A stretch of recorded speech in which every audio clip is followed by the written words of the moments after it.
Hi guys, this is your Tuesday DMR check. And before we get started with DMR, I kind of wanted to have a little talk with you guys. I don't ever get to have you guys together as a group. Unfortunately, things are a little bit different now. So you guys are kind of having to adjust and do school at home. And you guys are doing such a good job. And I wanted to tell you guys, first of all, that I miss you so much and that I'm so proud of the work that you guys are turning in. And I want you to always remember that just because you're at home and it doesn't seem as serious or as important as it would if you were in school, it is, because the skills that you're learning at home are just the same skills that you're going to be learning at school, and you need them for third grade. So continue to do a wonderful job and try your very hardest, and ask for help. Just like if you were in the classroom, I don't know if you need, it's hard for me to tell if you need help if you don't ask for help. Think about our chart that we have in the classroom. We have green, that means I've got it. I've got it, Miss Wheeler, I've got this. And yellow, if you put your clip on yellow, means I think I have it, but I might still need a little help.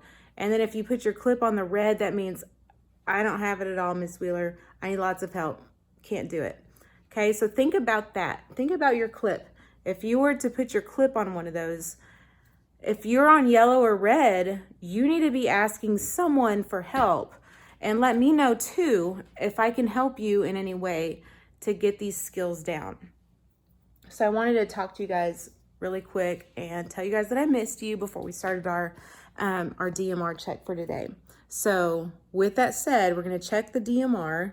Every day I want you to try it on your own first. We don't have teacher table and you don't have your table groups, but the people around you may be able to help you. After you try the skills on your own, they may be able to help you, just like your table group would or teacher table would, to get those skills down before we check all together.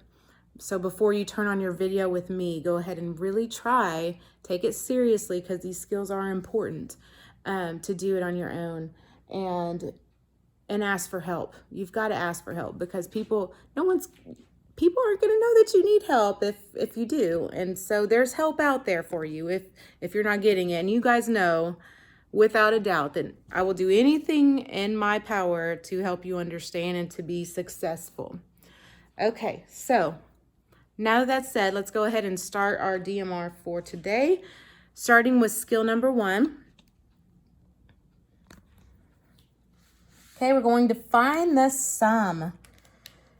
So the sum, that is the answer to an addition problem. So we know that we're adding. We see our plus sign here. We're adding 2 3-digit numbers. Okay, I'm going to separate my hundreds and my tens and my ones. And I always, when I'm adding and subtracting, I always start in my ones place. So I have 0 plus 0, which is 0. I didn't need to regroup. Easy peasy. I'm done in my ones place, moving to my tens place. I have 0 plus 0 again. Easy peasy. That's 0. Okay, done in my tens place, moving to my 100s place. I have 6 plus 6, and that's 12. Okay, so we know that anything higher than 9 needs to be regrouped. This is a 2-digit number, but there's no thousands place here. So if I was to split it up and put my 2 ones here and my 10 up here, there's nothing under it. So that 110 would just, if I regrouped it up here, it would just fall right back down. So what you do is, you can skip this step and just write your 12 here and separate your thousands and your hundreds with a comma. So the sum of 600 plus 600 is 1,200. Give yourself a star if you got number 1 correct. Okay, skill number 2.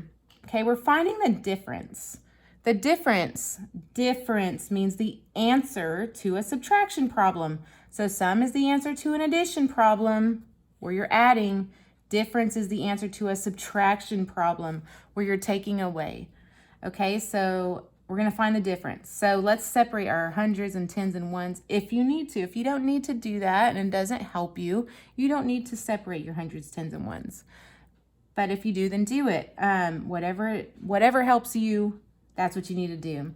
Okay, so starting, we always start in the ones place, no matter what. So I see that I have 5. Remember what you have on top, that's what you have.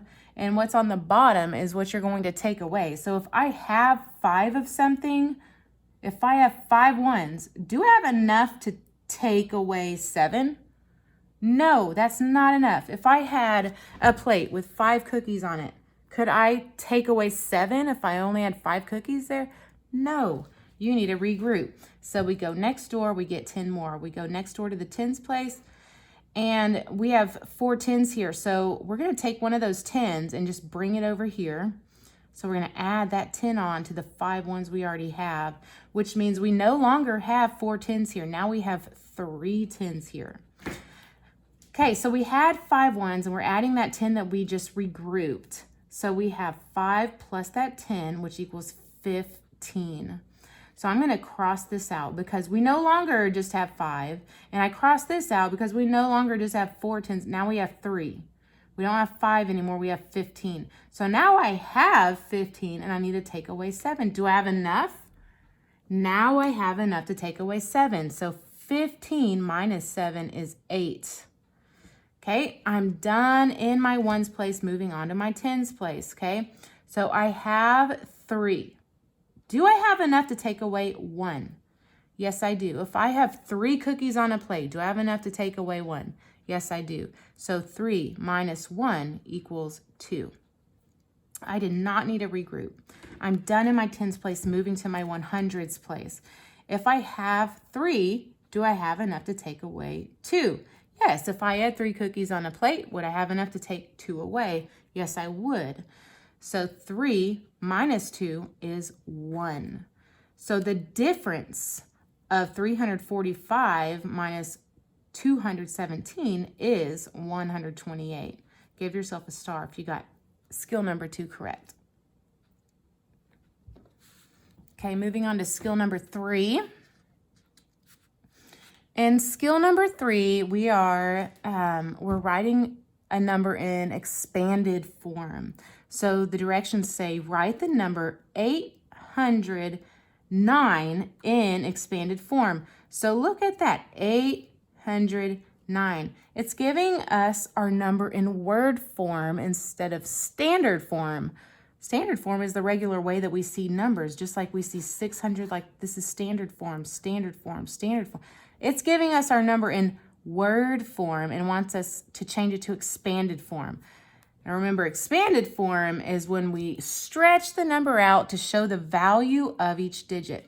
So, and one thing you can do to help you when you're writing numbers, when you have to take a number from word form to another kind of form, is first write it in standard form because we're used to seeing numbers in standard form. So it's easier for us to move a number from standard form to any other forms. So 809. So I know there's 800, so I'm going to put an 8 in the hundreds place, and then it just says 809. So that means there's 9 ones. There's no tens there. There are no words in there that represent tens. So my number is 809. Okay, so I wrote it, I took it from this word form and now I put it in standard form and I'm gonna move it to expanded form to show the value of each digit. So I'm gonna start with my digit of most value, which is the 8 that's in the hundreds place.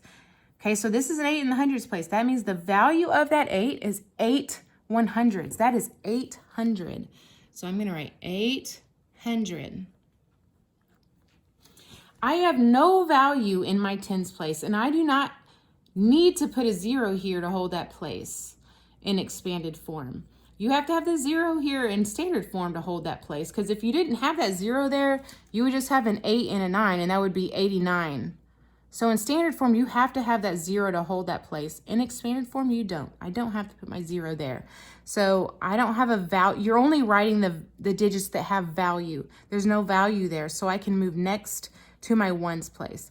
I have a 9, but it's in the ones place. So the value of 9 in the ones place is 9 ones, so that's just 9, okay? So 809 in expanded form is 809. Give yourself a star if you got that one correct. Moving on to number of the day. Our number of the day today is 809, just like here.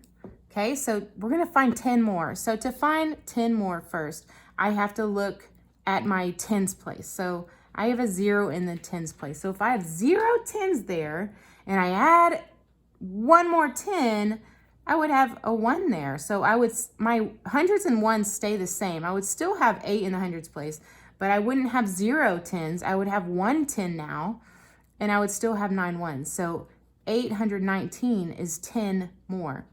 Now 10 less. Okay, so this is where it gets a little bit tricky, but we've got this. Okay, I'm looking in my tens place. I have 0 tens. How can I find out what's 10 less if there's nothing there? How can I take 10 away? So we make a model of our number using place value. So I'm gonna make my hundreds and my tens and my ones place here.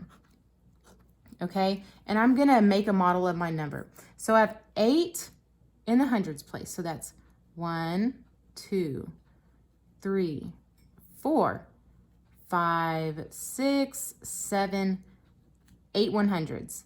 I have 0 in the tens place, so I don't put anything there, and I have 9 ones. So that's 1, 2, 3, 4, 5, 6, 7, 8, and 9. So now I have represented 809 using place value. These are the same numbers, just in different forms. This is place value form, but that helps me when I have 0 tens to figure out how I'm going to find 10 less.